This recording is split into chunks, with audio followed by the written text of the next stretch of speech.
Exodus chapter 8. Then the Lord said to Moses, "Go back to Pharaoh and announce to him, this is what the Lord says.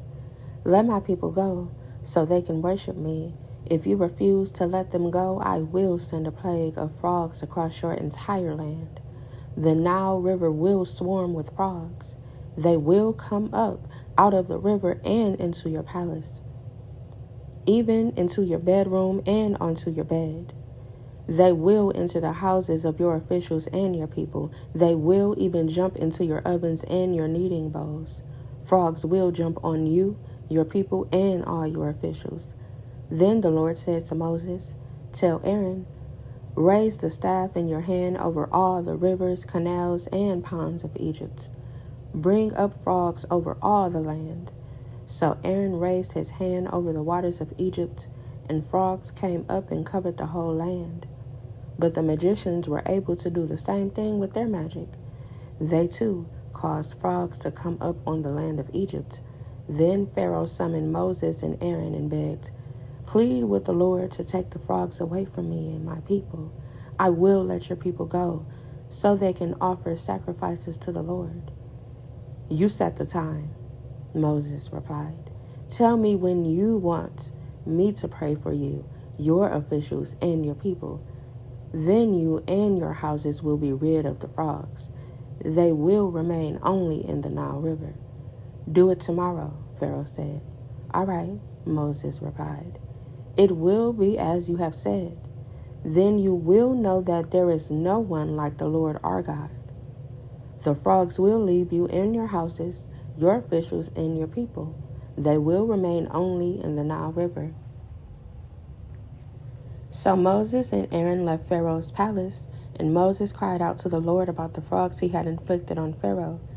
And the Lord did just what Moses had predicted. The frogs in the houses, the courtyards, and the fields all died. The Egyptians piled them into great heaps, and a terrible stench filled the land. But when Pharaoh saw that relief had come, he became stubborn.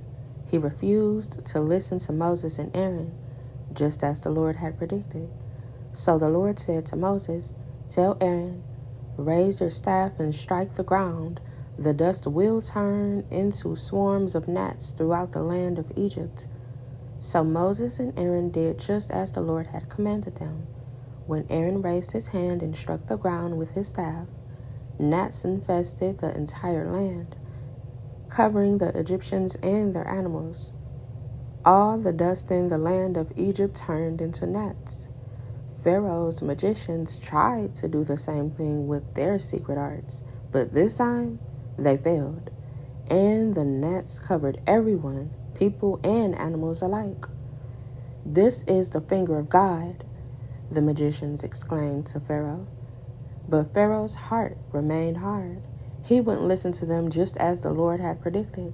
Then the Lord told Moses, "Get up early in the morning and stand in Pharaoh's way as he goes down to the river.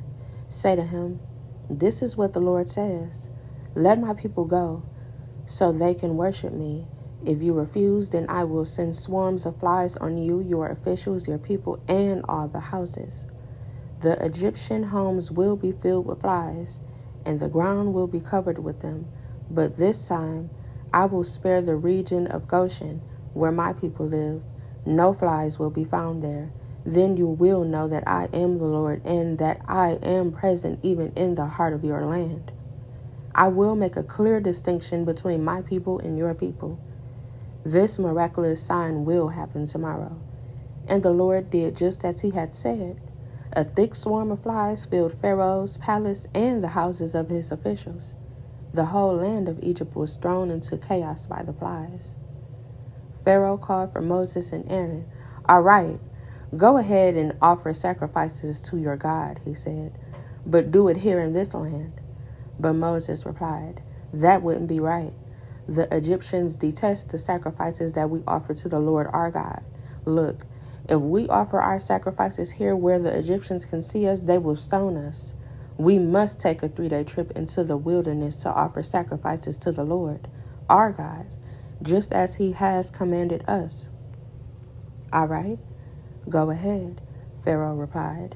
I will let you go into the wilderness to offer sacrifices to the Lord your God, but don't go too far away. Now hurry and pray for me." Moses answered, "As soon as I leave you, I will pray to the Lord, and tomorrow the swarms of flies will disappear from you and your officials and all your people. But I am warning you, Pharaoh, don't lie to us again and refuse to let the people go to sacrifice to the Lord." So Moses left Pharaoh's palace and pleaded with the Lord to remove all the flies. And the Lord did as Moses asked and caused the swarms of flies to disappear from Pharaoh, his officials, and his people. Not a single fly remained. But Pharaoh again became stubborn and refused to let the people go.